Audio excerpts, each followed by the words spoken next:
கிறிஸ்துவோடு நாம் லெந்துகால தியானங்கள் 29. இதுவரை ஆத்துமனேசரின் அங்க மகத்துவங்களை தியானித்த நாம் இந்த நாளிலிருந்து கிறிஸ்துவில் நாமும் வளர வேதாகமத்திலிருந்து அவரின் சீஷர்கள் மற்றும் தீர்க்கதரிசிகளை பற்றி நாம் கற்றுக்கொள்ளப் போகிறோம்.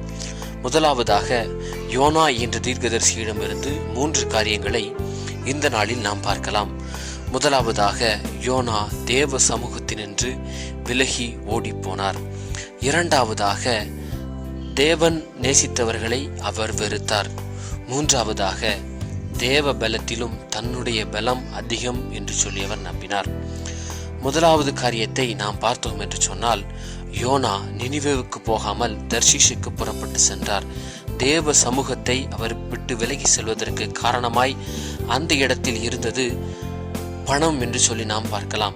ஆராய்ச்சியில் பார்த்தால் அந்த தர்ஷீஷ் பட்டணம் யோனா இருந்த இடத்திலிருந்து 600 மைல் தொலைவில் இருந்தது. அதற்கு அதிகம் செலவாகி இருக்கும்.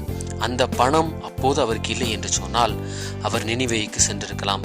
இந்த நாளில் நாமும் பல நேரங்களில் பணத்தை முக்கியத்துவம் வைத்து நம்முடைய முடிவுகளை எடுக்கிறோம்.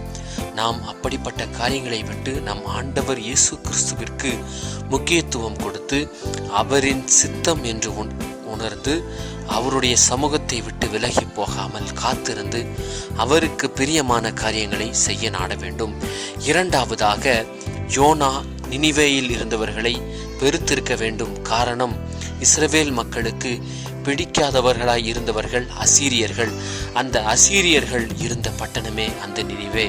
அவர்கள் வளர்ந்து பெருகினால் நாம் சிறுகி விடுவோம், நம்மை ஒடுக்கி விடுவார்கள் என்ற பயத்தில் யோனா அங்கு செல்லாமல் இருந்திருக்க வேண்டும். காரணம், நாம் பார்த்தோம் என்று சொன்னால் நாமும் பல நேரங்களில் நம்மை வெறுக்கிறவர்களை வெறுப்போம்.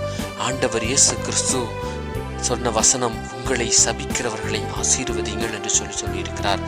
எனவே நாம் இந்த நாளிலிருந்து நம்மை நிந்திக்கிறவர்களையும் நம்மை சபிக்கிறவர்களையும் ஆசீர்வதித்து அவர்களுக்காக ஜெபிக்க வேண்டும். எப்படி யோனா நினிவேவுக்கு சென்று அவர்கள் மனம் திரும்ப பிரசங்கித்தாரோ, நாமும் அதே போல நம்மை சபிக்கிறவர்களை ஆசீர்வதித்து நம்மை நிந்திக்கிறவர்களை நேசித்து அவர்களுக்காக ஜெபிப்போம். மூன்றாவதாக நாம் 1 அதிகாரம் கடைசி வசனத்தில் பார்க்கும் பொழுது யோனா 3 நாள் இரவு பகல் இருந்தார் என்று சொல்லி பார்க்கிறோம்.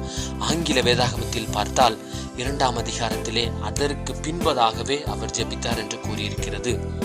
ஆம், யோனா 3 நாள் இரவு பகல் தன்னுடைய சுய பலத்தினால் அந்த மீனின் வயிற்றிலிருந்து வெளியே வர முயற்சி செய்திருக்க வேண்டும்.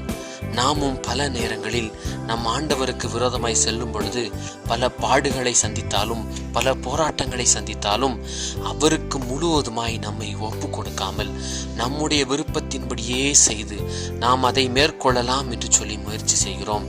இந்த நாளில் நாம் அதை உணர்ந்தவர்களாய், தேவ பலவீனம் என்பது மனுஷருடைய பலவீனத்திலும் அதிகம், தேவனுடைய பைத்தியம் என்பது மனுஷருடைய ஞானத்திலும் அதிகம் என்று சொல்லி உணர்ந்தவர்களாய் நம்முடைய வாழ்க்கையை முழுவதுமாய் தேவனுக்கு அர்ப்பணித்து அவருடைய வழியில் நடந்து அவருக்கு பிரியமாய் வாழ்வோம். ஜெபம். எங்கள் அன்பின் பரலோக பிதாவே, இந்த நாளிலும் எங்கள் மனதிலே உணர்ந்தவர்களாய் முழுவதுமாய் எங்களை அர்ப்பணித்து உம்முடைய சமூகத்திற்கு விலகி போகாமல் பணத்திற்கு பின்னால் செல்லாமல் எங்களை சபிக்கிறவர்களை ஆசீர்வதித்து உம்முடைய பலத்தை உண்மையாய் உணர்ந்து எங்களுடைய பலம் ஒன்றுமில்லை என்று சொல்லி உணர்ந்து முழுவதுமாய் எங்களை அர்ப்பணிக்கிறோம். எங்களை பரிசுத்தப்படுத்தி உமக்கென்று எங்களை ஆயத்தப்படுத்தும். உம்மை சந்திப்பதற்கு எங்களை தயார்படுத்தும். பிதா, குமாரன், பரிசுத்த ஆவியின் நாமத்தினாலே ஆமேன்.